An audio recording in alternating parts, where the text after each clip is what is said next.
മുട്ടിന് മുകളിൽ വെച്ചിട്ട് 22ാമത്തെ ദിവസം മുറിച്ച് കളയുണ്ടായത്. മരിക്കുമെന്ന് തന്നെയാണ്. പിന്നെ ഒരു 10% ഒരു പരീക്ഷണം എന്ന നിലയിലാണ് ആ കാലൊന്ന് മുറിച്ച് മാറ്റിയാൽ. കുഞ്ഞുനാളിലെ രമ്യയുടെ സംഘർഷങ്ങൾ എന്നെ ഭയങ്കരമായിട്ടും പിടിച്ചുലച്ച് കളഞ്ഞിട്ടുണ്ട്. ചിലവരുടെ കുട്ടികളെ എടുക്കുമ്പോഴത്തേനും അവർ പറഞ്ഞിട്ടുണ്ട്, ഞാൻ എടുത്തു കഴിഞ്ഞാൽ കുട്ടിക്ക് എന്തെങ്കിലും അംഗവൈകല്യം വരും. കുട്ടിക്കാലം തൊട്ടേ ഞാൻ ദൈവത്തോട് ചോദ്യങ്ങൾ ചോദിച്ച ഒരാളായിരുന്നു. അത്രയും അവഗണന നേരിട്ട ഒരു ബാല്യവും കൗമാരവും ഒക്കെയായിരുന്നു. വേണ്ടെനിക്ക് കാലം നമുക്ക് വീട്ടിൽ പോകാമെന്ന് പറഞ്ഞിട്ടുണ്ട്. വേദന വരും, പൊട്ടും, പഴുക്കും, അതിൻ്റെ മുകളിൽ പിന്നെ ഇതിട്ട് നടക്കണം.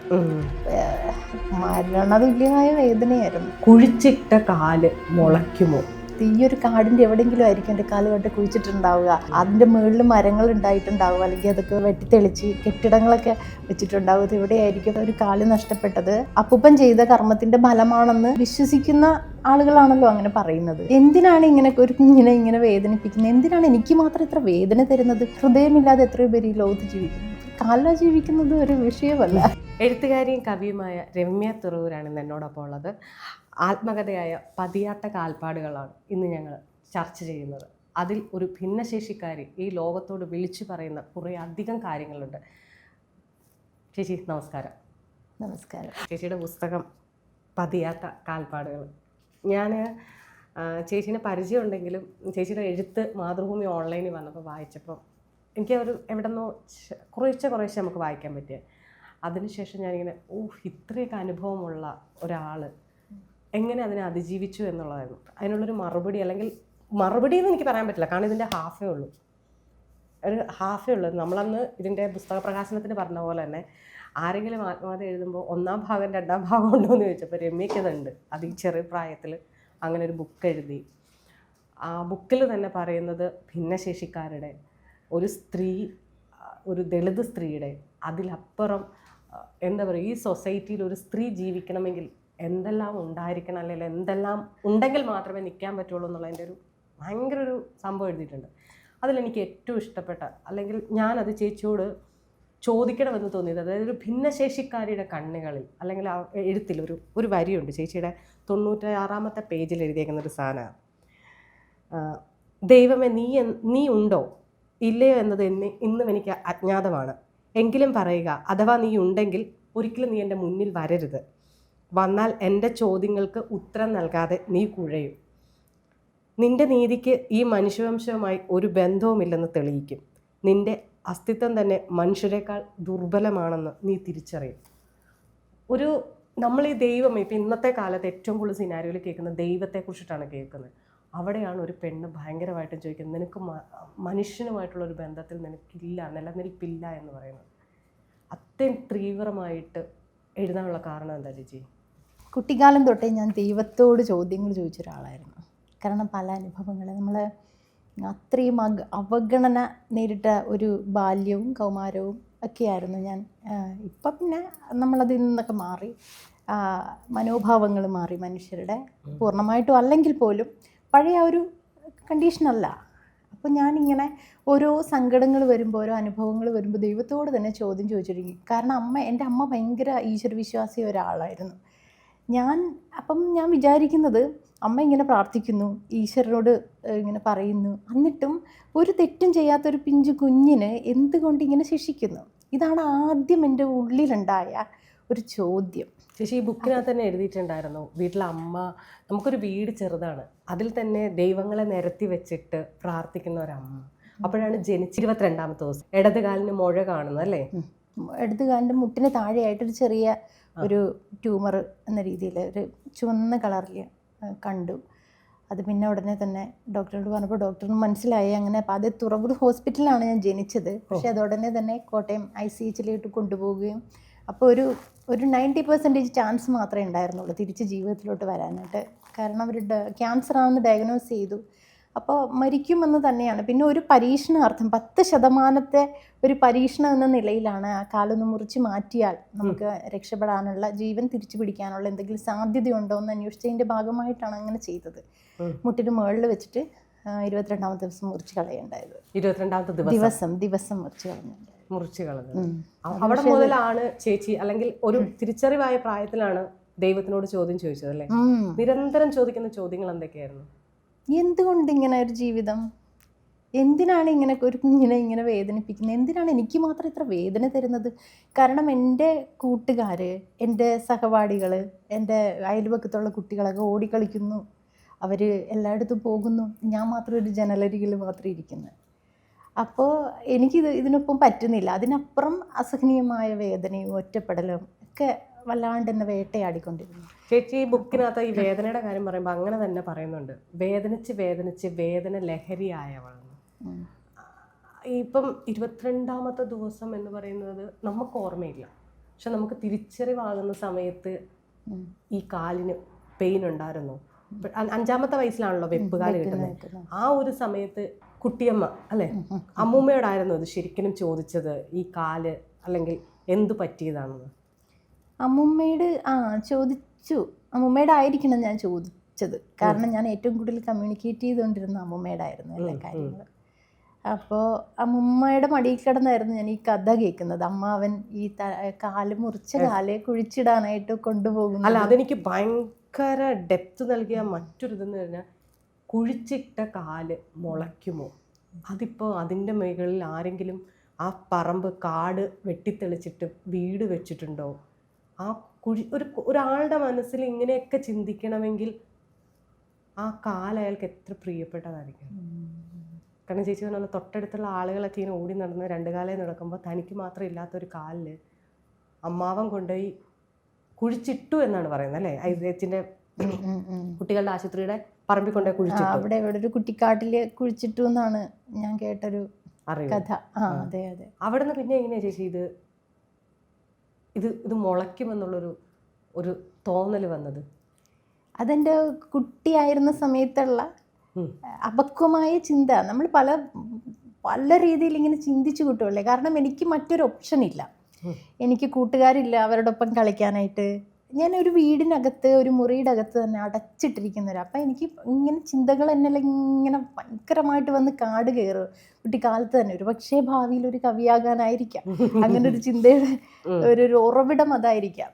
അപ്പോൾ അങ്ങനെ ചിന്തിച്ചപ്പോൾ അന്നേ എൻ്റെ ഉള്ളിലുള്ളതാ അത് ഇനിയിപ്പോൾ അവിടെ കൂടിയൊക്കെ യാത്ര ചെയ്യുമ്പോൾ പലതവണ, പിന്നീട് കോട്ടയം മെഡിക്കൽ കോളേജിലാണ് ഈ കൃത്രിമ കാല് വെക്കാൻ വേണ്ടി പോയി വന്നുകൊണ്ടിരുന്നത്. അപ്പോൾ അങ്ങനെ പോകുമ്പോൾ ആ വഴിയൊക്കെ പോകുമ്പോൾ അവിടെ നിറയെ ഹില്ലി ഏരിയ ആണല്ലോ, അവിടെ കാടൊക്കെ കാണുമ്പോൾ അതിനടുത്ത് ഈ ഒരു കാടിൻ്റെ എവിടെയെങ്കിലും ആയിരിക്കും എൻ്റെ കാല് കൊണ്ട് കുഴിച്ചിട്ടുണ്ടാവുക, അതിൻ്റെ മുകളിൽ മരങ്ങൾ ഉണ്ടായിട്ടുണ്ടാവുക, അല്ലെങ്കിൽ അതൊക്കെ വെട്ടിത്തെളിച്ച് കെട്ടിടങ്ങളൊക്കെ വെച്ചിട്ടുണ്ടാവും, ഇത് എവിടെയായിരിക്കും. അപ്പം അങ്ങനെ വന്യമായിട്ട് അങ്ങനെ ചിന്തിച്ച് കാട് ട്രോമ ബോണ്ടിങ് ആണല്ലേ?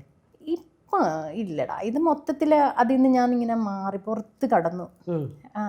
ഒരു ഘട്ടം കഴിഞ്ഞപ്പോൾ ഞാനിങ്ങനെ പുറത്ത് പോകുന്നു. ഇതൊരു വിഷയമേ അല്ല, ഹൃദയമില്ലാതെ എത്രയോ പേര് ഈ ലോകത്ത് ജീവിക്കുന്നു, ഒരു കാല ജീവിക്കുന്നത് ഒരു വിഷയമല്ല. അങ്ങനെ ചിന്തിക്കാൻ തുടങ്ങി എന്നുള്ളതാണ്. കാരണം നമ്മൾ കുറെ കൂടെ അനുഭവങ്ങളിലേക്കും ആഴത്തിലേക്കും മനുഷ്യരിലേക്കൊക്കെ ഇറങ്ങുമ്പോൾ അങ്ങനെ എത്തിപ്പെടുമല്ലോ. തീർച്ചയായും. അപ്പോൾ ഈ പുസ്തകത്തിൻ്റെ ആ പേര് ഇതിൽ എനിക്ക് ഭയങ്കരമായിട്ട് ഇഷ്ടപ്പെട്ടു, പതിയാത്ത കാൽപ്പാടുകൾ. എനിക്ക് രമ്യ ചേച്ചിനെ പരിചയം ഇല്ല, ഇങ്ങനെ ഇതെഴുതിയപ്പോൾ ഞാൻ എൻ്റെ ഏറ്റവും അടുത്ത സുഹൃത്ത് ഷൺമോഹൻ ചേട്ടനോട് ചോദിച്ചു, ആ ചേച്ചിക്ക് എന്തെങ്കിലും പ്രശ്നമുണ്ടോ എന്ന് ചോദിച്ചപ്പോഴാണ് പറയുന്നത് എന്നോട്, ഇങ്ങനെ കാലും മുറിച്ച് കളഞ്ഞു എന്നൊക്കെ പറയുന്നത്. അപ്പോൾ എനിക്ക് കാരണം ചേച്ചീൻ്റെ ഞാൻ ഫേസ് നമ്മൾ ഇത്രേ കാണുന്നുള്ളൂ, ഈ ഇരിപ്പിൽ അതീവ സുന്ദരി, ഒന്നും ഭയങ്കര രസം, ഭയങ്കര സുന്ദരി, ഭയങ്കര ചിരി, നല്ല ചിരി. അപ്പം നമ്മൾ ആലോചിക്കുന്നു, ഈശ്വര ഞാൻ എങ്ങനെയാ ചേച്ചിയോട് എന്ന് ചോദിക്കും ഈ കാര്യങ്ങളൊക്കെ എന്ന്. അതിനുശേഷമാണ് ചേച്ചിയുടെ എഴുത്തുകൾ കാണുന്നതും സംസാരിക്കുന്നതും ഒക്കെ കൂടുതലും അറിയുന്നത്. അപ്പോൾ ഈ പുസ്തകത്തിൻ്റെ ഈ പതിയാത്ത കാൽപ്പാടുകൾ എന്നുള്ള ഈ ടൈറ്റിൽ ആരാണ് സജസ്റ്റ് ചെയ്തത്? ചേച്ചി തന്നെ വർഷങ്ങൾക്ക് മുന്നേ എഴുതിയതാണോ ഈ പേര്, അതൊരു നിമിത്തം പോലെ ഈ പുസ്തകത്തിന് വന്നു ചേർന്നതാണോ? നിമിത്തം പോലെ വന്നു ചേർന്നതാണ്. പല പേരുകളും ഞാനിങ്ങനെ നോക്കി, അപ്പം ഞാൻ ഓർത്തു കാടുമായിട്ട് ബന്ധപ്പെട്ട, കാരണം കാടെന്ന് പറയുന്നത് എൻ്റെ ഉള്ളിലിങ്ങനെ വല്ലാതെ മറ്റൊരു രൂപത്തിൽ വന്ന് കിടക്കുന്ന ഒരു ഇമേജാണ്. ഞാൻ പറഞ്ഞല്ലോ ഇപ്പം കാടിൽ കൊണ്ടേ കാലം, ഞാനതൊരു പുസ്തകത്തിൽ എഴുതിയിട്ടുണ്ട്. കാടെന്ന് പറഞ്ഞാൽ ഞാനിങ്ങനെ വിറയ്ക്കും എന്ന് പറയുന്നത്, അത് ഏതോ ഒരു കാൽപ്പനികമായ രീതിയിൽ എന്നിൽ ഉറച്ചു പോയൊരു കാര്യമാണ്. അപ്പോൾ അതുമായിട്ട് ബന്ധപ്പെട്ട പേരുകൾ നോക്കി. പിന്നെ ഞാൻ ഓർത്തു, അപ്പോൾ ഇവിടെ എല്ലാവരുടെയും രേഖപ്പെടുത്തപ്പെട്ടത് പതിഞ്ഞ കാൽപ്പാടുകളാണ്. അപ്പോൾ എനിക്ക് പതിക്കാൻ കാൽപ്പാടുകളില്ല. അപ്പം ഞാൻ ഓർത്തു എൻ്റെ കാൽപ്പാടുകൾ അക്ഷരം കൊണ്ട് പതിക്കാമെന്ന് ഓർത്തു. അങ്ങനെയാണ് ഞാൻ ആ ഒരു പേരിലേക്ക്. ശരിക്കും കൈ കൊണ്ടല്ല, കാലുകൊണ്ടാണ് ഈ പുസ്തകം എഴുതിയേക്കുന്നത്. അല്ല, അത് ത്രൂ ഔട്ട് ഇപ്പം ചേച്ചി പറഞ്ഞ പോലെ തന്നെ എനിക്കൊരു ശരണ്യ ഗിയർ കൊടുത്ത ഇപ്പം കരച്ചിൽ തുടങ്ങും. ഞാൻ ഈ പുസ്തകം വായിച്ചപ്പോൾ അതുപോലെ ഒറ്റയിരിപ്പിൽ, ഞാൻ ചേച്ചി പറഞ്ഞില്ല, ഒറ്റയിരിപ്പിൽ വായിച്ചിട്ട് എനിക്ക് കരയാനാണോ തോന്നുന്നത്, എനിക്ക് പറയാൻ പറ്റുന്നില്ല ഈ അവസ്ഥകൾ എന്താണ്. രമ്യ എന്നൊരു വ്യക്തിയെ ഞാൻ ഈ പുസ്തകത്തിലൂടെ കാണുമല്ലേ, അയ്യോ അപ്പോൾ അതെന്തായിരിക്കാം. കുഞ്ഞുനാളിലെ രമ്യയുടെ സംഘർഷങ്ങൾ എന്നെ ഭയങ്കരമായിട്ടും പിടിച്ചുലച്ച് കളഞ്ഞിട്ടുണ്ട്. അതിന് നമ്മൾ ആദ്യം ചോദിച്ച പോലെ അമ്മയും ദൈവവും ചേച്ചിയും തമ്മിലുള്ളൊരു കമ്മ്യൂണിക്കേഷൻ, ആ കമ്മ്യൂണിക്കേഷനിൽ ഒരു കാര്യത്തിൽ പറയുന്നുണ്ട്. കുട്ടിയമ്മയും മുത്തശ്ശനും, അമ്മൂമ്മയും അപ്പൂപ്പനും ഭയങ്കര ദൈവവിശ്വാസികളും അപ്പൂപ്പൻ ഒടിവെക്കുന്ന ആളാണെന്നും ഒക്കെ പറയുന്നുണ്ട്. ഇപ്പം പണ്ട് കാലത്ത് ഒടിവെക്കുന്ന ആള് അച്ഛൻ്റെ അച്ഛനാണ്. അപ്പൂപ്പൻ എന്ന് പറയുന്നത് അമ്പലത്തിലേക്ക് തന്നെ ശാന്തി, ഈ മറ്റേ ഓതി അസുഖങ്ങളൊക്കെ മാറ്റുന്ന പഴയ ഒരു പ്ലാത്തി സെറ്റപ്പ് ഉണ്ടല്ലോ, അതായിരുന്നു. അല്ല, അതിൽ തന്നെ പറയുന്നുണ്ട്, പണ്ട് നമ്മളൊക്കെ പറയും ഭയങ്കര വലിയ തറവാടായിരുന്നു, അവിടുത്തെ കാരണന്മാർ ചെയ്തതിന്റെ ഫലമാ ആ ഇല്ലം ക്ഷയിച്ചു, അല്ലെങ്കിൽ അവിടെ ക്ഷയിച്ചു. ചേച്ചിയുടെ പുസ്തകത്തിൽ അങ്ങനെ ഒരു പരാമർശം വരുന്നുണ്ട്, കുടുംബത്തിൽ അങ്ങനെയാണ്. പക്ഷെ ഇന്നത് അന്ന് തിരിച്ചറിവില്ലാത്തതുകൊണ്ട് പറയുന്നതാണെന്ന് വിചാരിക്കാം. ഇന്നത് തിരുത്തിച്ചിട്ടില്ല ചേച്ചി?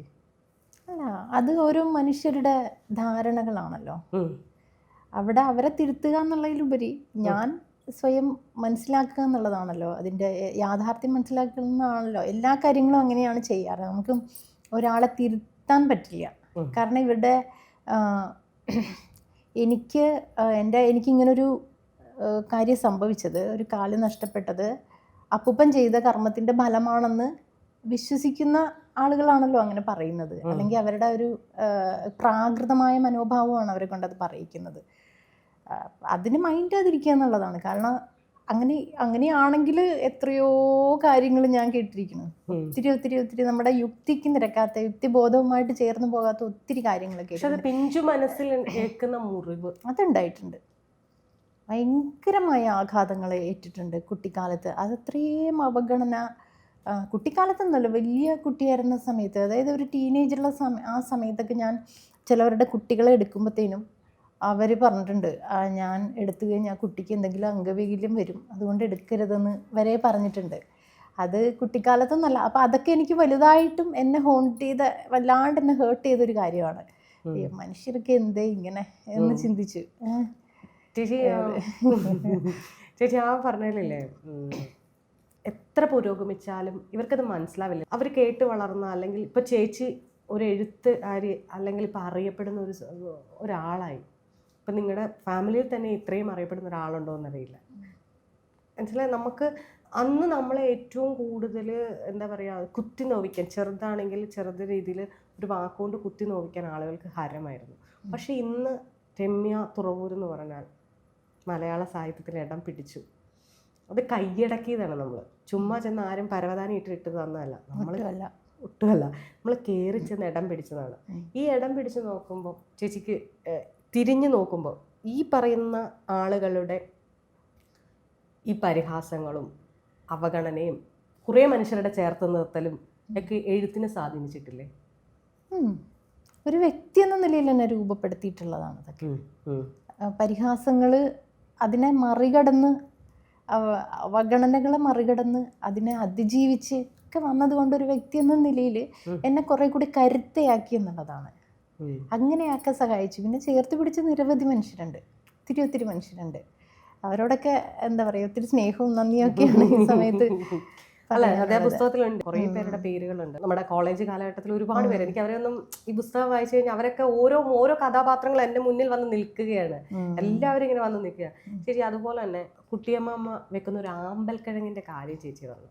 ഞാൻ വണ്ടറടിച്ചു പോയി, അങ്ങനത്തെയൊക്കെ ഫുഡ് ഉണ്ടോ എന്നുള്ളത്. ശരിക്കും ചേച്ചിയുടെ കുട്ടിക്കാലം എന്ന് പറയുന്നത് ശരിക്കും ഈ പുസ്തകത്തിൽ വായിക്കുമ്പോൾ അന്നത്തെ കാലത്തെ ദളിത് ജീവിതങ്ങൾ മാത്രമല്ല, അവരുടെ ആചാര അനുഷ്ഠാനങ്ങൾ എല്ലാം ചേർന്ന്, ഞാൻ പറഞ്ഞ പോലെ കുട്ടിയമ്മയ്ക്ക് ഈശ്വര വിശ്വാസമല്ല, അപ്പൂപ്പൻ, അമ്മയുടെ അപ്പൂപ്പൻ ഒരു പൂജാരി ആയിരുന്നിട്ടും കൂടി അവർക്ക് ദൈവസങ്കല്പം ഇല്ല എന്നുള്ളതാണ്. അതിനെ അത്ഭുതപ്പെടുത്തി. അതെങ്ങനെയാണ് ചേച്ചിക്ക് തിരിച്ചറിയാൻ പറ്റിയത്? എന്നെയും അത്ഭുതപ്പെടുത്തിയ ഒരു സ്ത്രീയാണത്. അത് കുട്ടിയമ്മ അങ്ങനെ അമ്പലത്തിൽ പോകുന്നതോ അത് ഈ ഉത്സവമായിട്ട് ബന്ധപ്പെട്ടിട്ടൊക്കെ അമ്പലത്തിൽ പോകുന്നതല്ലാതെ ഒരു ഭക്തിയുടെ പേരിൽ അമ്പലത്തിൽ പോകുന്നതോ തൊഴുന്നതൊന്നും ഞാൻ കണ്ടിട്ടില്ല. അപ്പൂപ്പൻ ഒരു പൂജാരി ആയിരുന്നിട്ട് പോലും പക്ഷെ അപ്പൂപ്പൻ്റെ കാര്യങ്ങൾ ചെയ്യുമായിരുന്നു. ഈ ചന്ദനം മുട്ടി ഉരച്ചു കൊടുക്കുകയും അപ്പൂപ്പൻ്റെ പൂജാപാത്രങ്ങൾ കഴുകി കൊടുക്കുകയും അപ്പൂപ്പൻ്റെ ആയിട്ടുള്ള എല്ലാ കാര്യങ്ങളും ഒരു ഭാര്യ എന്ന നിലയിൽ നന്നായിട്ട് ചെയ്യുമായിരുന്നു. പക്ഷെ അപ്പോൾ പോലും കുട്ടിയമ്മയിൽ ഇങ്ങനൊരു ദൈവവിശ്വാസം ഞാൻ കണ്ടിട്ടില്ല. അത് പിന്നീട് കുറച്ച് കഴിഞ്ഞാണ് ഞാനത് തിരിച്ചറിഞ്ഞത്. അങ്ങനെ ഒരു വിശ്വാസി അല്ല എന്നുള്ളത്. അത് പല പല ചെറിയ ചെറിയ കാര്യങ്ങളിലൂടെ ചെറിയ ചെറിയ അനുഭവങ്ങളിലൂടെ ഞാൻ മനസ്സിലാക്കിയെടുത്തൊരു കാര്യം. ഒരിക്കലും ഒരു പറഞ്ഞിട്ടില്ല എനിക്ക് ദൈവവിശ്വാസം ഇല്ലെന്നോ അങ്ങനെയൊന്നും എന്നോട് പറഞ്ഞിട്ടില്ല. ഞാനത് മനസ്സിലാക്കിയെടുത്തതാണ്. ഒരു അത്ഭുതപ്പെടുത്തുന്ന ഒരു സ്ത്രീയാണ്. വളരെ എന്നെ ഏറ്റവും കൂടുതൽ സ്വാധീനിച്ച അത്ഭുതപ്പെടുത്തിയ ഒരു സ്ത്രീയാണ്. അല്ല, അവരുടെ ആ കഥയിൽ തന്നെ ചേച്ചി പറയുന്നുണ്ട് രണ്ടാമതൊരു കല്യാണം കുഞ്ഞുണ്ടാവാത്തതുകൊണ്ട്, നമ്മൾ സിനിമകളിലേ അതൊക്കെ കണ്ടിട്ടുള്ളൂ. ഭർത്താവിന് കുഞ്ഞുണ്ടാവാത്തതുകൊണ്ട് സ്വയം പോയി ചെന്ന് വേറെ കല്യാണം കഴിപ്പിച്ചിട്ട് ആ ഭാര്യനെ നോക്കുകയും ആ ഭാര്യയ്ക്കുണ്ടായ മകനെ പൊന്നുപോലെ നോക്കുകയും ചെയ്തതിന് ശേഷം വീണ്ടും അമ്മയ്ക്കൊരു, അതായത് ചേച്ചിയുടെ അമ്മ ഉണ്ടാവുന്നതും പിന്നീട് എന്നാൽ പോലും ലാസ്റ്റ് കാലങ്ങളിൽ പോലും മറ്റേ രണ്ടാമത്തെ അമ്മയുടെ മറ്റേമ്മേനെ ലാസ്റ്റ് പോലും നോക്കുന്ന കുട്ടിയമ്മ എന്ന് പറയുന്നത് നമ്മൾ സിനിമകളിലെ കണ്ടിട്ടുള്ളൂ. ഇങ്ങനെ മനുഷ്യർക്ക് ആകാൻ പറ്റുമെന്ന്.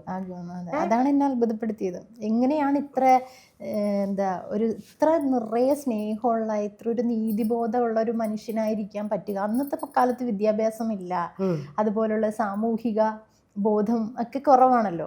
ചെറിയൊരു ലോകത്ത് മാത്രം ജീവിച്ച മനുഷ്യരല്ലേ. അവർക്ക് എങ്ങനെയാണ് ഇത്രയും വിശാലമായി ചിന്തിക്കാനും ജീവിക്കാനും പറ്റുന്നതെന്ന് എന്നെ പലപ്പോഴും അത്ഭുതപ്പെടുത്തിയിട്ടുണ്ട്. ഓരോ കാര്യങ്ങൾ കേൾക്കുമ്പോൾ. ഇപ്പം എൻ്റെ അമ്മയുണ്ട്, എൻ്റെ അമ്മയുടെ അനിയത്തിയുണ്ട്. പക്ഷെ ഇവരേക്കാൾ കുട്ടിയമ്മയ്ക്ക് ഇഷ്ടം ഈ ആദ്യത്തെ മറ്റേമ്മയുടെ മോനായ എൻ്റെ മാമനെ ആയിരുന്നു. അത് കുട്ടിയമ്മ ജീവിച്ചിരിക്കുന്ന സമയത്ത് തന്നെയാണ് മാമൻ മരിക്കുന്നത്, അറ്റാക്ക് വന്നു. പക്ഷെ അവരെ വല്ലാണ്ട് തകർത്തു, വല്ലാതെ തകർത്ത്. എത്രയോ ദിവസങ്ങളത് വല്ലാതെ അവരുടെ ആരോഗ്യം ക്ഷയിച്ചു, മാനസികമായിട്ട് തകർന്നു. അതൊക്കെ ഞാൻ സാക്ഷിയാണ്, കണ്ടുകൊണ്ടിരിക്കുക. ഞാൻ ഓർക്കുവാണ് എങ്ങനെ പറ്റുന്നു എന്നുള്ളത്. അവർ തമ്മിൽ അത്ര ബോണ്ടിങ്. മാമനും അങ്ങനെ തന്നെയായിരുന്നു. അമ്മയുടെ അടുത്തൊക്കെ വല്ലപ്പോഴും പോകുള്ളായിരുന്നു. ഇവിടെ കുട്ടിയമ്മയുടെ കൂടെ തന്നെയായിരുന്നു മാമൻ. മാമനെ കല്യാണം കഴിപ്പിച്ച് വിട്ടതും അവിടെ അതിന് കുട്ടികളുണ്ടൊക്കെ ഈ വീട്ടിൽ തന്നെയാണ്, കുട്ടിയമ്മയുടെ കൂടെ തന്നെയായിരുന്നു മാമൻ. അല്ലെ, ഇതിൽ പറയുമ്പോൾ അമ്മൂമ്മയാണ് നമുക്ക് ഈ കഥ പറഞ്ഞിരുന്നത്. ഇങ്ങനെ അമ്മാവൻ സ്വീകരിച്ചു, കൊണ്ടേ കാട്ടിൽ. പിന്നീട് ഇങ്ങോട്ട് വരുമ്പോഴത്തേക്കും കാലില്ല, മറ്റുള്ള കുട്ടികൾ കളിക്കുന്നു. ചേച്ചി പറഞ്ഞ പോലെ അന്നൊക്കെ കൊയ്ത്തിന് പാടത്ത് പോകുമ്പോൾ ഞാനൊരു പാട്ട്, എനിക്ക് ആ പാട്ട് ഇപ്പോഴും മുഴുമിപ്പിക്കാൻ പറ്റാത്തൊരു പാട്ടുണ്ട്. വലിയ പറമ്പിൻ്റെ തെക്കേ മൂലയ്ക്കല് തമ്പ്രാൻകുട ചൂടി നിൽപ്പനുണ്ട്, വാരിയെടുക്കാനും മാറോടണയ്ക്കാനും ഏറെ കൊതിയുണ്ട്. എനിക്കത് പാടാൻ പറ്റത്തില്ല ചേച്ചി. എനിക്കത് ഭയങ്കര ഫീൽ ചെയ്യുന്നൊരു സോങ്. അതായത് അവിടെ വെച്ചേക്കുന്ന കുഞ്ഞിനെ എടുക്കാനോ പറ്റത്തില്ല. അതുപോലത്തെ ഒരു അവസ്ഥയിൽ ചേച്ചീനെ അവിടെ ഇരിച്ചിട്ട് പോവാം. ചേച്ചീനെ അവിടെ പാടത്ത് അമ്മൂമ്മയൊക്കെ കാണാവുന്ന സ്ഥലത്ത് വെച്ചിട്ട് എനിക്കത് പറയാൻ പറ്റുന്നില്ല. എന്റെ ഒരു മനുഷ്യനെ നമുക്കാണെങ്കിൽ ഓടാം, അല്ലെങ്കിൽ കാർ എന്ത് വേണേലും ചെയ്യാം. അങ്ങനെ വയ്യാത്തൊരു കുഞ്ഞിനെ അത്രയും സേഫ്റ്റിയും കൂടെ നോക്കിയിട്ടാണ്. സേഫ്റ്റിയും മാത്രല്ലടാ, മറ്റൊരു ഓപ്ഷൻ ഇല്ല എന്നുള്ളതാണ് ആ സമയത്ത്. ഇപ്പം അമ്മയെ സംബന്ധിച്ചിടത്തോളം അമ്മ നല്ല വിദ്യാഭ്യാസമുള്ളൊരു സ്ത്രീയാണ്. അപ്പം അമ്മക്ക് എൻ്റെ ജനനം കഴിഞ്ഞപ്പോഴത്തേനും അമ്മയ്ക്ക് PSC ഉദ്യോഗമൊക്കെ കിട്ടിയതാണ്. PSC വഴി ജോലിയൊക്കെ കിട്ടിയതാണ്. പക്ഷേ പോകാൻ പറ്റിയില്ല. എൻ്റെ ഓപ്പറേഷൻ കഴിഞ്ഞിരിക്കുമായിരുന്നല്ലോ, പിഞ്ചു കുഞ്ഞല്ലേ. അപ്പോൾ ഇൻഫെക്ഷൻ ആകാനുള്ള സാധ്യത കൂടുതലാണ്. അപ്പോൾ നോക്കണമായിരുന്നു ദിവസങ്ങളോളം, മാസങ്ങളോളം, വർഷങ്ങളോളം അങ്ങനെ ആ കുഞ്ഞിനെ ഇൻഫെക്ഷൻ അടിക്കാതെ ഇങ്ങനെ നോക്കിക്കൊണ്ടിരുന്നപ്പം ഈ ഒരു ജോലി കരിയർ വിടേണ്ടി വന്നു എന്നുള്ളതാണ്. അത് പോകാൻ പറ്റിയില്ല. അത് വല്ലാത്തൊരു നഷ്ടമാണ്. പക്ഷേ പിന്നീട് ജീവിത പ്രാരാബ്ധങ്ങളും പ്രശ്നങ്ങളൊക്കെ വന്നപ്പോഴത്തേനും വലിയ നാട്ടുപണിക്ക്, കൊയ്ത്ത് പോലുള്ള നാട്ടുപണിക്കൊക്കെ പോകേണ്ടി വന്നു. ആ സമയത്താണ് കാരണം അവരുടെ കൺവെട്ടിൽ തന്നെ ഉണ്ട്, എവിടെ നിന്ന് നോക്കിയാലും എന്നെ കാണാൻ പറ്റും. ഒരു വീടിൻ്റെ അപ്പുറത്താണ് എത്തിയത്. പക്ഷെ അവിടെ ഞാനും എൻജോയ് ചെയ്തിരുന്നു. കാരണം ഭയങ്കര രസമുള്ള പൂക്കളും, ഞാനതിൽ എഴുതിയിട്ടുണ്ടല്ലോ, അതെ, മീനുകളോട് സംസാരിക്കുന്ന. അതെ, ഞാൻ ഈ ഒറ്റയ്ക്ക് സംസാരിക്കുന്ന ആളാണ് കൂടുതലും. അപ്പം മീനുകളോടും പൂക്കളോടും മരങ്ങളോടും ഭയങ്കര രസം. നിറയെ കൈത. ഞങ്ങൾ ഈ കായലരികാണ് വീടൊക്കെ, പാടവും കായലും ഒക്കെയുള്ള നല്ല രസമുള്ള സ്ഥലമാണ്. അപ്പം അവിടെ ഈ നിറയെ കൈതക്കാടൊക്കെ ഉണ്ടാവും. ഈ കൈതക്കാട്ടിലൊക്കെ പാമ്പും ഒക്കെ ഉണ്ടാവും, അവിടെ കടമ്പ മരം, അങ്ങനെ ഒരുപാട് നല്ല ഭംഗിയുള്ള. അപ്പം അവിടെ ഇങ്ങനെ ഇപ്പോഴും ഞാൻ ഇടക്ക് അങ്ങനെ ചെയ്യാറുണ്ട്, അങ്ങനെ നടന്നു ഇങ്ങനെ ഇരിക്കുമ്പോഴല്ലായിരുന്നോ പാടത്തൂടെ ഒരു പാമ്പ് വന്നതും? അതെ അതെ അതെ. ശരിക്കും ആ പാമ്പ് വന്നപ്പോ പേടിച്ചു. അല്ല, പേടിക്കുന്ന നമ്മൾ മരണം വീണ്ടും മുന്നിൽ കാണുമല്ലേ? പേടിച്ചിട്ട് പുറകോട്ട് നടക്കാൻ വയ്യല്ലോ, പുറകോട്ട് ഞാനിങ്ങനെ നിരങ്ങി പോവുകയാണ്. എനിക്ക് അപ്പോഴാണ് ഒരു അപ്പൂപ്പൻ നമ്മുടെ അടുത്ത്, ഞാൻ എഴുതിയിട്ടുണ്ടല്ലോ, ആ അപ്പൂപ്പൻ വന്നിട്ട് എന്നെ എടുക്കുന്നതും. അങ്ങനെ അല്ലെങ്കിൽ ആ പാമ്പോട് കൂടി തീരണ്ടാവും. അങ്ങനെയൊന്നും തീരില്ലെന്നേ ചേച്ചി പറഞ്ഞ പോലെ. ഓരോ വേദനയും തിന്ന് വേദന ലഹരിയായിരുന്നു എഴുത്ത്. ചേച്ചിയുടെ പുസ്തകത്തില് എനിക്ക് തോന്നിയത് ചേച്ചിക്ക് വേദനയല്ല ലഹരി, ചേച്ചിക്ക് വായനയല്ല ലഹരി. ചേച്ചിയുടെ പുസ്തകത്തെ മുഴുവൻ ഇങ്ങനെ വായനയെക്കുറിച്ച് ഒറ്റയിരുപ്പിന് വായിച്ചെന്നൊക്കെ ആലോചിക്കുമ്പോൾ ഞാൻ പൊതുവെ ഒരു മടിച്ചിയാ വായിക്കാൻ. ഭയങ്കര അതിൻ്റെ വിവരമില്ലായ്മ എനിക്ക് നന്നായിട്ടുണ്ട് തന്നെ, ഇല്ലെന്ന് ഞാൻ പറയത്തില്ല, എനിക്ക് വിവരമില്ലായ്മയുണ്ട്. പക്ഷെ ഒരു വായന ക്രേസ് ആവുന്നത് ഈ പറഞ്ഞ ഒറ്റപ്പെടലിൽ നിന്ന്. ചേച്ചി പുസ്തകത്തിനകത്ത് തന്നെ എഴുതിയിട്ടുണ്ട്, മനുഷ്യനോട് മറ്റുള്ളവരുടെ വേദന കടിച്ചമർത്തിയത് തന്നെ മറ്റുള്ള മനുഷ്യരുടെ പരിഗണന കിട്ടാനാണ്. ആയിരുന്നു, പരിഗണനയ്ക്ക് വേണ്ടിയായിരുന്നു ഞാൻ എല്ലാം ചെയ്തുകൊണ്ടിരുന്നത്. കാരണം എന്നെ സാധാരണ ഒരു മനുഷ്യനായിട്ട് അങ്ങനെ അസാധാരണയായൊരു കുട്ടിയായിട്ടോ, അസാധാരണത എന്ന് പറഞ്ഞു കഴിഞ്ഞാൽ എന്തൊക്കെയോ അസുഖക്കാരിയായൊരു കുട്ടിയായിട്ട് മാത്രമായിരുന്നു എന്നെ പരിഗണിച്ചുകൊണ്ടിരുന്നത് എല്ലാവരും, കൂട്ടുകാരാണെങ്കിലും നാട്ടുകാരാണെങ്കിലും ഒക്കെ. അപ്പോൾ എനിക്ക് അവരെ പോലെ ഉള്ള ഒരു സാധാരണ ജീവിതം നയിക്കുന്ന സാധാരണ കുട്ടിയാവണം എന്നെനിക്ക് അവരെയും എന്നെയും ബോധ്യപ്പെടുത്തണമായിരുന്നു. അതുകൊണ്ടാണ് ഞാനിപ്പം എനിക്ക് സ്കൂളിൽ പോകണം, ഇവരുടെ ഒപ്പം നടന്നു പോകണം. ഈ നടന്നു പോകുമ്പോൾ ഉള്ള ഏറ്റവും വലിയ വെല്ലുവിളി എന്ന് പറയുന്നത് വേദനയാണ്. പക്ഷെ അത് ഇത്ര ചെറുപ്രായത്തിൽ ആ ഒരു എങ്ങനെയാണ് അതിന് എനിക്കത് ആ ധൈര്യം കിട്ടിയതോ അങ്ങനെ ഒരു മാനസിക ബലം കിട്ടിയോ എന്ന് എനിക്കറിയില്ല സത്യം പറഞ്ഞു കഴിഞ്ഞാൽ. ചേച്ചി ആ കാലിൻ്റെ കാര്യം പറയുമ്പോൾ പുസ്തകത്തിനകത്ത് ഭയങ്കര ഡീറ്റെയിൽ ആയിട്ട് എഴുതിയിട്ടുണ്ട്. ആദ്യമായി കാല് കിട്ടുന്ന കോട്ടയം മെഡിക്കൽ കോളേജ് വെച്ചിട്ട് മരക്കാല അന്നത്തെ കാലത്ത്. അതെ അതെ ചേച്ചി അതുവരെ ചേച്ചി ഇപ്പം ചേച്ചി പറഞ്ഞു ചേച്ചി ഏറ്റവും കൂടുതൽ ജീവിതത്തിൽ ചിലവഴിച്ചിട്ടുള്ള, ഇങ്ങ് കല്യാണം കഴിഞ്ഞിട്ടും രാംചേട്ടൻ്റെ വീട്ടിൽ ചെന്നിട്ടും ചേച്ചി ജനൽ കണ്ടപ്പോൾ പറയുന്ന ഒരു ഇത് പുസ്തകത്തിൽ എഴുതിയേക്കുന്നത്, ജനാലക്കരികിലെ കുട്ടിയാണ് ചേച്ചി ശരിക്കും. അപ്പോൾ ആ ജനലിൽ കൂടെയാണ് ചേച്ചി ലോകം മുഴുവൻ കണ്ടേക്കുന്നത്. അപ്പോൾ അങ്ങനെയുള്ള ഒരാൾക്ക് പെട്ടെന്ന് നടക്കാൻ കാല് കിട്ടുക എന്ന് പറയുന്നത് ആ ദിവസം ചേച്ചിക്ക് ഓർമ്മയുണ്ടോ? എങ്ങനെയാണ് ആ ദിവസം ഓർമ്മയുണ്ട്. അത് വെച്ചപ്പോൾ ഞാനിങ്ങനെ എന്താ പറയാ, ഈ വീട്ടിൽ നിന്ന് എങ്ങനെയാ കത്ത് വഴിയാണോ വന്നത്, എഴുതി കൊടുത്തിരുന്നോ കാലിൻ്റെ കാര്യം? അതവിടെ ആശുപത്രി രജിസ്റ്റർ ചെയ്യണം. ഞാൻ അവിടുത്തെ പേഷ്യൻ്റ് ആയിരുന്നല്ലോ നാളുകളായിട്ട്. അതായത് ICH നിന്ന് നമ്മളെ അങ്ങോട്ടാണ് റെഫർ ചെയ്യണം. അപ്പം 4-4.5 വയസ്സൊക്കെ ചെയ്യുമ്പോഴത്തേനും നമുക്ക് കാല് കിട്ടും. അത് അതിന് മുമ്പായിട്ട് അവിടെ രജിസ്റ്റർ ചെയ്തിട്ട് ആ സമയത്ത് ഒരു പക്ഷേ അവിടുത്തെ ചരിത്രത്തിൽ ആദ്യത്തെ കുട്ടി ഞാനായിരിക്കാം. ഹോസ്പിറ്റൽ ചരിത്രത്തിൽ ഇത്ര ചെറിയ പ്രായത്തിൽ കൃത്രിമക്കാല് വെക്കുന്ന ഒരാൾ ഞാനാണെന്നാണ് എൻ്റെ അറിവ്, അവിടെ നിന്ന് പറഞ്ഞുള്ള അറിവ്. അപ്പോൾ അവിടെ രജിസ്റ്റർ ചെയ്ത കാല് കിട്ടുന്ന ആ ദിവസം നമ്മളിവിടെ നിന്ന് എന്നെ കൊണ്ടുപോയി. അത് ഇട്ടപ്പം ഭയങ്കര നമ്മൾ നിൽക്കുമല്ലേ, അതുവരെ നിൽക്കുന്നു എന്നൊരു കൺസെപ്റ്റ് ഇല്ലല്ലോ, മാത്രമല്ല. അല്ലെങ്കിൽ എന്നെ എടുത്ത് ഇങ്ങോട്ട് മാറ്റുന്നു, ഒന്നെങ്കിൽ എന്നെ എടുത്ത് അങ്ങോട്ട് മാറ്റുന്നു, അല്ലെങ്കിൽ ഞാൻ എവിടെയെങ്കിലും കൊണ്ട് ഇരിക്കുന്നു, എന്നെ കൊണ്ട് ഇവിടെ ഇരുത്തുന്നു. ഇത് മാത്രമാണല്ലോ, നിൽക്കുന്നില്ല, ഭൂമിയിൽ ചവിട്ടി നിൽക്കുന്നില്ല. അപ്പം നിൽക്കുന്ന ഒരു അവസ്ഥ എനിക്കെന്താ ലോകം വെട്ടിപ്പിടിച്ച ആ സന്തോഷമായിരുന്നു. പക്ഷെ അത് ആ സന്തോഷം കുറച്ച് നാളത്തേക്ക് ഉണ്ടായെന്നുള്ളതാണ്. ഈ വേദന ഇങ്ങോട്ട് വന്നിട്ടേ ഈ സന്തോഷത്തിന്റെ ഒരു ഇത് മനസ്സിലാവണില്ല. എത്ര 22 ദിവസം കണ്ട ഹോസ്പിറ്റലിൽ കിടന്നു? എത്രയോ ദിവസം കിടന്നിട്ടില്ല? മാസങ്ങൾ കിടന്നിട്ടുണ്ട്. ഈ കാല് വെച്ചോണ്ട് തന്നെ ഈ കാല് വെച്ചിട്ട് 1 മാസത്തോളം ഇവിടെ നിന്നിട്ടുണ്ട്. കാരണം നടന്ന് പഠിക്കണല്ലോ. വേണ്ടമ്മ 3-ാമത്തെ ദിവസം തൊട്ട് ഞാൻ പറഞ്ഞു തുടങ്ങി, എനിക്ക് വേണ്ട, അത്രയും വേദനയാ, നടക്കാൻ പറ്റില്ല കാല്. ഇതെന്നാ വേദന വരും, പൊട്ടും, പഴുക്കും, അതിൻ്റെ മുകളിൽ പിന്നെ ഇതിട്ട് നടക്കണം. അപ്പം ഈ വേദനയിൽ തന്നെ നമ്മൾ ഇട്ട് നടന്ന് അത് മുറിവ് അങ്ങനെ തന്നെ ഹീലാകണം, എന്നാൽ മാത്രമേ നമുക്ക്. അപ്പം അത് മരണതുല്യമായ വേദനയായിരുന്നു. അതാണ് ഞാൻ അങ്ങനെ കരഞ്ഞ് ഞാൻ ഓർക്കേണ്ടത്, വേണ്ട എനിക്ക് കാലം, നമുക്ക് വീട്ടിൽ പോകാമെന്ന് പറഞ്ഞിട്ടുണ്ട്. പക്ഷേ അത് അവിടുത്തെ ഡോക്ടേഴ്സൊക്കെ നല്ല സപ്പോർട്ടായിരുന്നു. സുരേന്ദ്രൻ എന്ന് പറഞ്ഞിട്ടൊരു ഡോക്ടർ ഉണ്ടായിരുന്നു. അദ്ദേഹം ആയിരുന്നു ആദ്യമായിട്ട് എനിക്ക് ആ കാല് വെച്ചത്.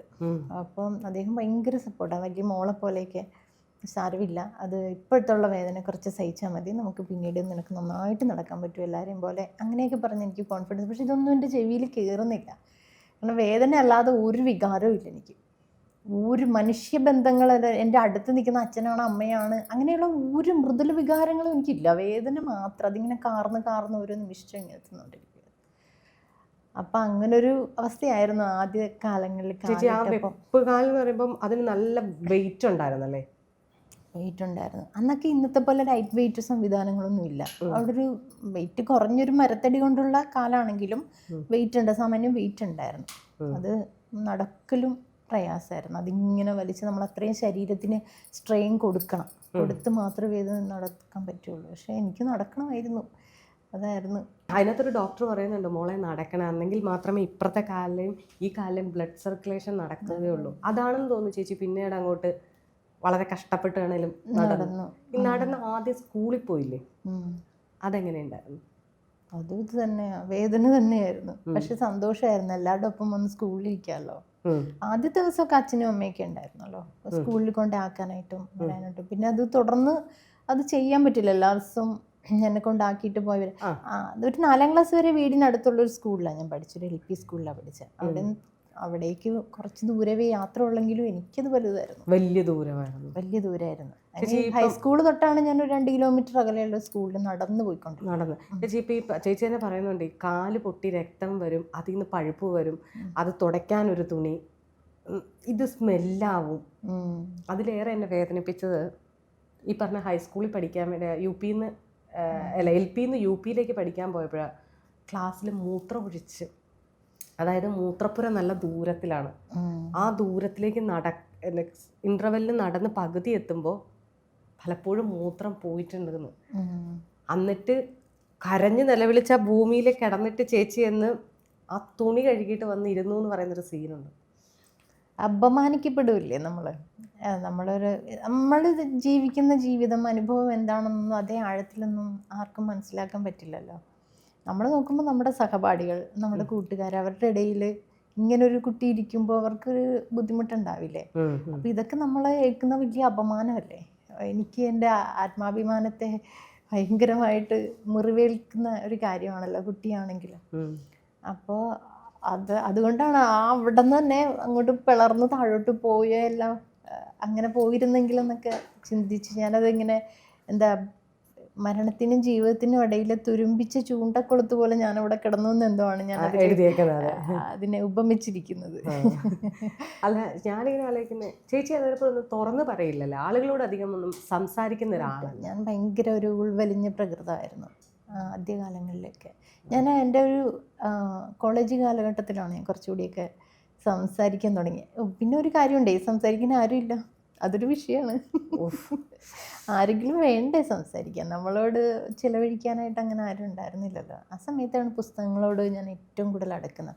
6 വയസ്സൊക്കെ തുടങ്ങി ഞാൻ വായിക്കാൻ തുടങ്ങി. അതിന് മുമ്പൊക്കെ ഒരു 4 വയസ്സൊക്കെ ആയപ്പോഴും എനിക്ക് എഴുത്തും വായനയൊക്കെ നന്നായിട്ട് അറിയാമായിരുന്നു. കാരണം അമ്മയും അച്ഛനും എന്നെ വീട്ടിൽ ഇരുത്തി തന്നെ.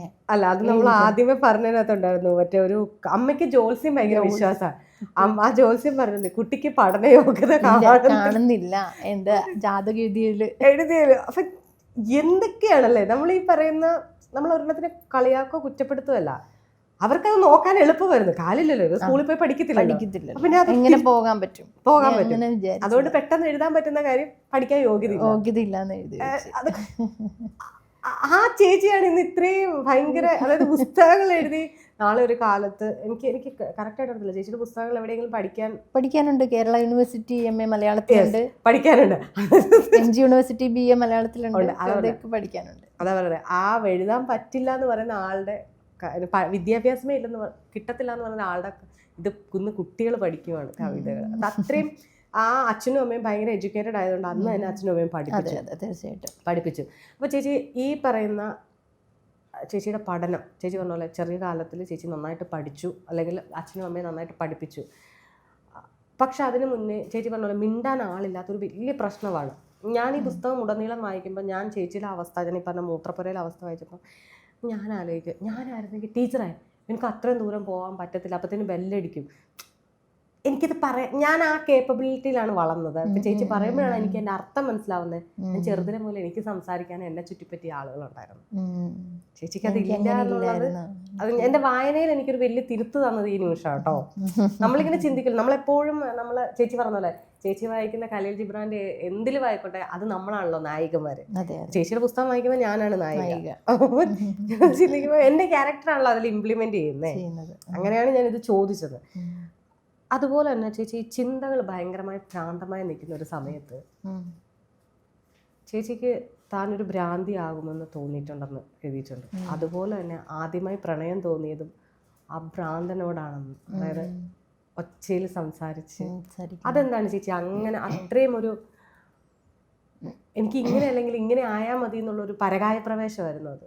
അങ്ങനെയല്ല, പ്രണയം എന്നത് പറയാൻ പറ്റുമെന്ന് എനിക്കറിയില്ല. ആദ്യം തോന്നിയൊരു പുരുഷ ശബ്ദത്തോട് തോന്നിയൊരു ആകർഷണം, അവിടെ ഒരു പ്രണയം എന്നായിരിക്കില്ല. പക്ഷെ നമ്മളൊരു നമ്മുടെ ഒരു ഓപ്പോസിറ്റ് സെക്സിനോട് തോന്നുന്ന, ഒരു ജെൻഡറിനോട് തോന്നുന്ന ഒരു ആദ്യത്തെ ഒരു ആകർഷണം ഉണ്ടാവുമല്ലോ, അത് ആ ശബ്ദത്തോടായിരുന്നു. കാരണം അതെന്താ പറയുക, ആ സമയത്ത് ഇങ്ങനെ ഭ്രാന്തെന്ന് പറയാന്ന് വെച്ചാൽ അത്ര വന്യമായ ചിന്തകളാണ് എൻ്റെ കിടക്കണം. ആ സമയത്തൊക്കെ ഞാൻ ഒത്തിരി വായിക്കുമായിരുന്നു.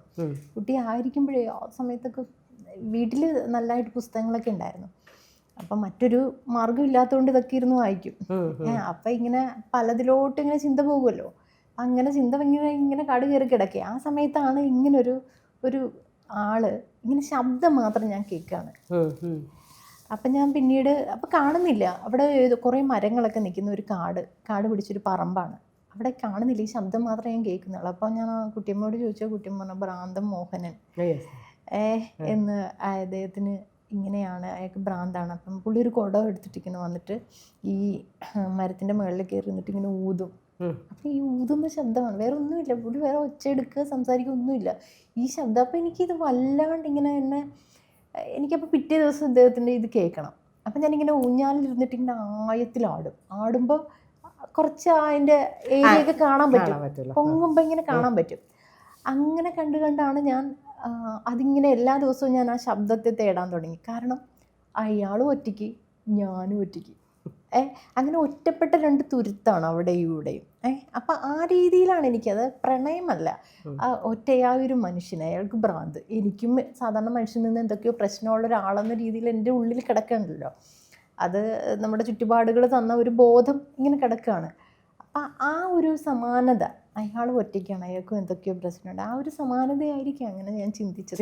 ഇപ്പം ഇത് പറയുമ്പോൾ തന്നെ ചേച്ചിയുടെ എഴുത്തുകളിൽ ദളിത് പരിസരം എന്ന് ഞാൻ പറയാൻ കാരണം ഭക്ഷണം. ഞാൻ ആദ്യം നല്ല ആമ്പൽക്കിഴങ്ങ് ഞാനൊക്കെ ആദ്യമായിട്ടാണ് കേൾക്കുന്നത്. പക്ഷേ ഞങ്ങളുടെയൊക്കെ നാട്ടിൽ കുന്നും മലയായതുകൊണ്ടായിരിക്കും, കോട്ടയം, നമുക്കത് കേട്ടിട്ടില്ല.